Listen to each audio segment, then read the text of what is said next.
Caution, watch out for falling rocks, by Carla Blaschka. Up the trail they pass a shack and a small tent, and by farther tents chat with two young couples eager to see the meteor shower. The yellow sun was sinking, coloring their horizon with tangerine and pink clouds.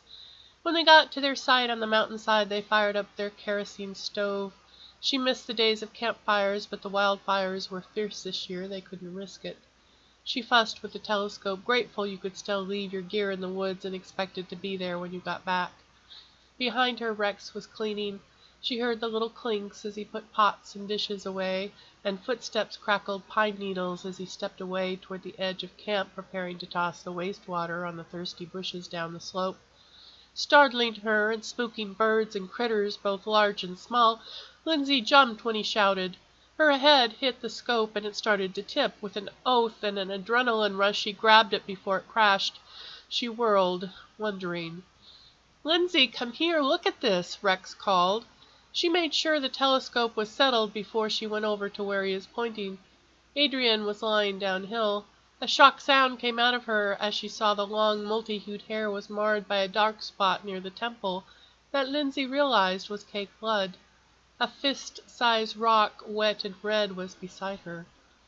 After a long, sleepless night, they saw the sunrise through the window of the local sheriff's station as they explained how they knew the corpse. She was in their chapter, Starry Night Gazers, a club for amateur astronomers, and she was not well liked. Rex gave the chief a rundown of her antics. "We saw her mainly at their potluck get-togethers, and Rex tried to round up some positive examples of her interactions at the last one for the sake of decency. But at the same function, Rex conceded, Adrian took a few jabs at Melt."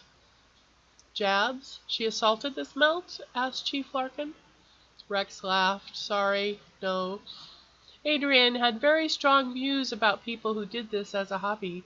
She considered we were the first defense against total global annihilation. She saw the movie Deep Impact as a kid and took it to heart. She was a bit of a nut, but I always thought she was harmless." "Clearly someone else didn't," the chief responded. We nodded slowly in agreement. In the end, the murder was prosaic and mundane. It turned out Adrian used her telescope on others and wasn't discreet. She probably had no idea the harm she was doing when she told her grocer she saw Mr. X come out of Mrs. Y's home at 2 a.m. and wasn't that strange, but Mr. X did. He confessed when asked, the burden of it too much for him. When Lindsay heard, she just shook her head. What a waste. When she came across that kind of information, she just considered it another source of income. Thank you.